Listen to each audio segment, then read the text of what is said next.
한국 인터넷에서 자주 볼 수 있는 공포썰 중 하나는 흉가 체험 이야기입니다. 이 이야기는 친구들이 우연히 버려진 오래된 집이나 건물, 흔히 흉가라 불리는 곳에 가서 겪은 기이한 일들을 중심으로 전개됩니다. 몇 년 전 대학생이었던 나는 여름 방학을 맞이하여 친구들과 특별한 경험을 해보고자 당일치기 여행을 계획했다. 평소 공포영화 이야기를 즐기던 우리는 흉가 체험이란 독특한 주제로 여행지를 정했다. 우연히 인터넷에서 발견한 도심에서 멀리 떨어진 한적한 마을에 있는 오래된 저택이 우리의 목적지가 되었다. 그곳은 과거 귀족 가문이 살았던 곳이었으나 여러 가지 이유로 현재는 아무도 살지 않는다는 이야기를 들었다.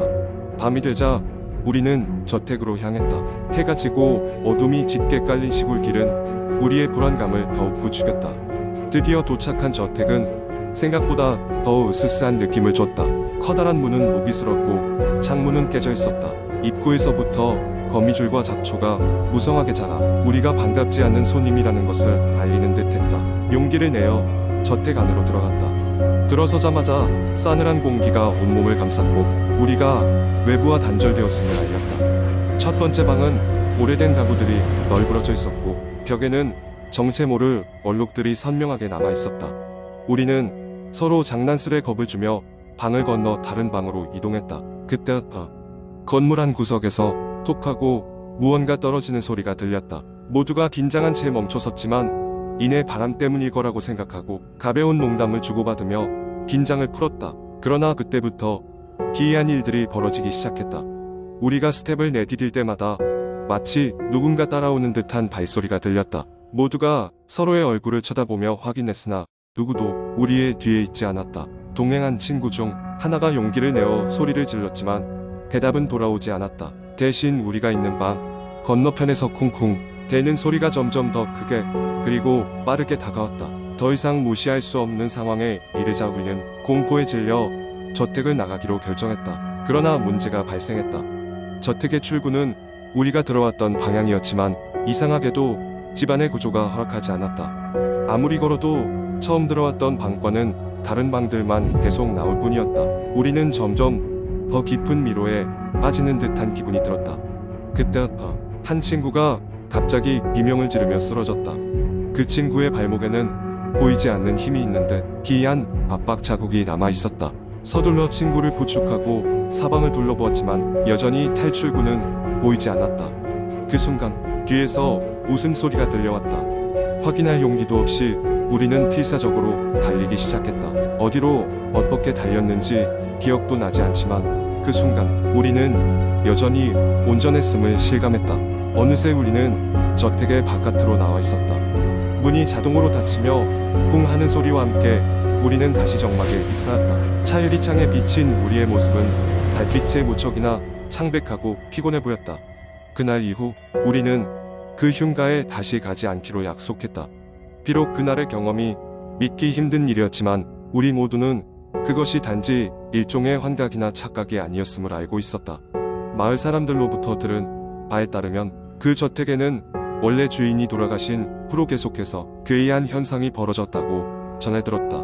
이 이야기는 이제 친구들 사이에 농담거리가 되어 서로 무서움을 나누곤 한다. 하지만 나는 그날 저녁 이후로 결코 같은 방식으로 흉가를 대하지 않게 되었다. 어디선가 우리를 지켜보는 무언가가 있다면 그들은 결코 혼자가 아닐 것이다. 두 번째 이야기면 년 전 서울의 한 오래된 동네에 사는 대학교 학생 지우는 새로 이사한 집에서 묘한 느낌을 받기 시작했다. 이 집은 할머니가 돌아가시고 난 후부터 비어있던 집이었고 가족의 부탁으로 공짜로 머물게 되었다. 집은 상당히 낡았고 무엇보다도 어둡고 음산한 지하실이 있는 것이 특징이었다. 지우는 처음 이사할 때만 해도 그저 낡은 집일 뿐이라고 생각했지만 이사 온 지 며칠 되지 않아 이상한 일들이 벌어지기 시작했다. 어느 날 밤 지우는 깊이 잠을 자고 있었는데 갑자기 이상한 소리에 잠에서 깼다. 마치 누가 벽을 긁는 듯한 소리가 들려왔다. 잠결에 잘못 들었나 싶었지만 그 소리는 멈추지 않았고 점점 더 또렷해졌다. 지우는 몸을 일으켜 소리의 근원을 찾아 헤매기 시작했다. 소리는 지하실에서 들려오는 듯했다. 지우는 뭔지 모를 공포감에 몸이 떨렸지만 용기를 내어 지하실 문 앞에 섰다. 낡은 나무 문을 열자 쿰쿰한 냄새가 지훈의 코를 찔렀다. 플래시를 들고 조심스레 계단을 내려간 그는 지하실 중앙에 놓인 낡은 탁자와 그 위에 얹힌 오래된 거울을 발견했다. 그리고 그 거울 속에서 뭔가 움직이는 느낌을 받았다. 순간 소름이 돋은 지훈은 재빨리 지하실을 빠져나왔다. 다음 날 아침 지훈은 그 사건을 친구들에게 털어놓았다. 친구들은 장난 반 진담 반으로 귀신이 쓰인 집에 살고 있는 거 아니냐며 겁을 주었다. 하지만 그런 이야기들은 늘 그렇듯 대수롭지 않게 넘어가기 일쑤였고 지훈도 그저 자신이 너무 예민했던 거라며 넘겼다. 며칠 후 또다시 밤이 되자 그 소리가 들려왔다. 이번에는 훨씬 더 크고 확실했다.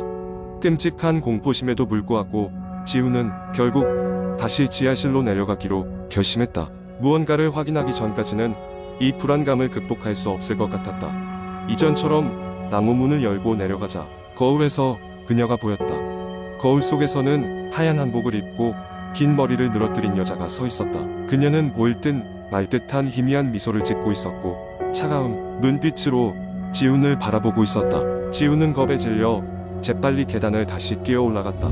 그 순간 문 너머로 기묘한 소리가 들려왔다. 마치 노랫소리처럼 들리기도 했고 가슴을 후벼 파는 비명소리처럼 들리기도 했다. 두려움에 떨며 밤을 지새운 지훈은 아침이 되자마자 이 집에서 무언가 잘못됐다는 걸 직감할 수 있었다. 그의 할머니가 이 집을 떠나기 전 무엇인지 모르지만 끔찍한 비밀을 품고 있었던 것이 분명했다. 지훈은 이 비밀을 밝히기 위해 밖에 나가 동네의 노인들에게 물어보기로 했다. 동네에서 가장 나이가 많은 할머니를 찾아간 지훈은 그녀로부터 놀라운 이야기를 듣게 됐다. 그의 증조 할머니가 몇십 년 전 시집 오기 전 이 집에 살고 있었다는 이야기였다. 더 놀라운 사실은 그녀가 젊은 시절 불의의 사고로 지하실에서 목숨을 잃었다는 것이었다. 그로 인해 그 집은 동네 사람들 사이에서 귀신의 집으로 불리고 있었다. 지훈은 알 수 없는 충격과 슬픔에 젖어 집으로 돌아왔다. 그리고 마지막으로 용기를 내어 다시 지하실로 향했다. 거울 앞에 서서 조심스레 손을 내미니 거울 속에 그녀도 손을 들었다. 마치 안타까운 눈빛으로 무언가를 전하고 싶어 하는 것 같았다. 지훈은 용기를 내어 거울에 속삭였다. 할머니 하면 그냥 편히 쉬세요. 저를 해치지 않으셔도 돼요. 그 순간 거울 속에 그녀는 미소를 지으며 천천히 사라졌다.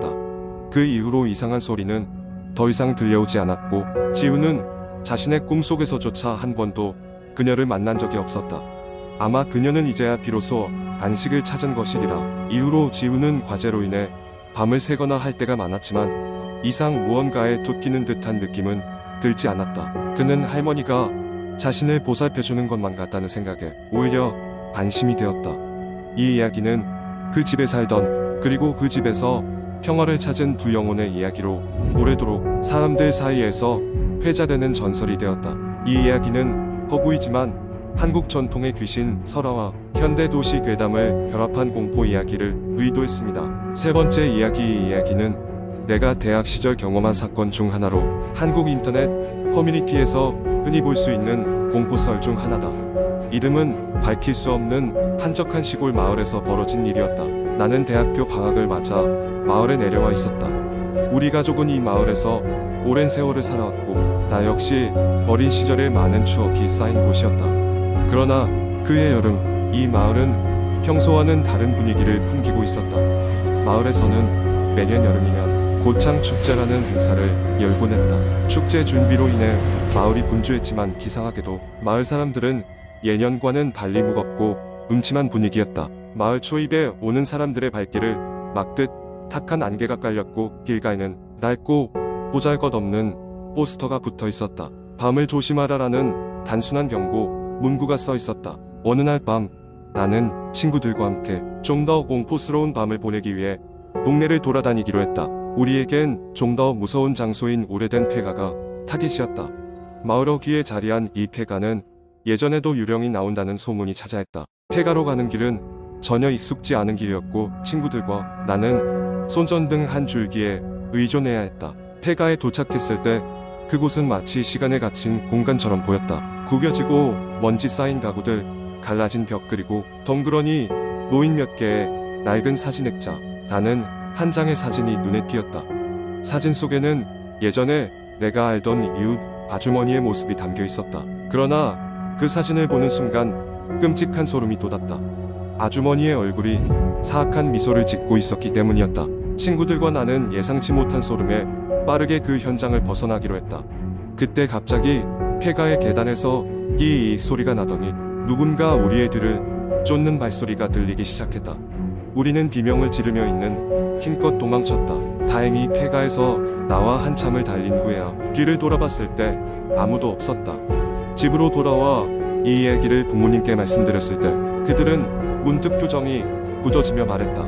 그 폐가에는 절대 가지 말라고 했잖니. 아버지는 몇 년 전 그 폐가에서 벌어진 사건에 대해 말씀해 주셨다. 그곳은 이 마을에서 일어난 참극의 현장이었고 모두가 그곳에 대해 말을 꺼리는 이유가 있었다고 했다. 전해지는 바에 따르면 사진 속의 아주머니는 실종된 채로 발견되지 않았고 폐가에서 마지막으로 목격되었다고 한다. 마을 사람들은 서로 다급히 주의를 기울이며 밤을 조심하라 는 말을 다시 한번 상기하며 조심히 살아가고 있었다. 이 사건 이후로 나는 다시는 그 폐가 근처에 가지 않았다. 하지만 여전히 가끔씩 밤늦게 마을을 지날 때면 그곳에서 들리는 발소리와 끼익거리는 소리가 여전히 나의 귓가에 들리는 듯하다. 다들 마치 어떤 존재가 그곳에서 우리를 지켜보고 있는 것처럼 느끼고는 해. 이 조용한 마을에 한 번 더 소름 끼치게 만든다. 시간이 흘러 이 이야기는 인터넷상에 풀리게 되었고 많은 사람들에게 전해졌다.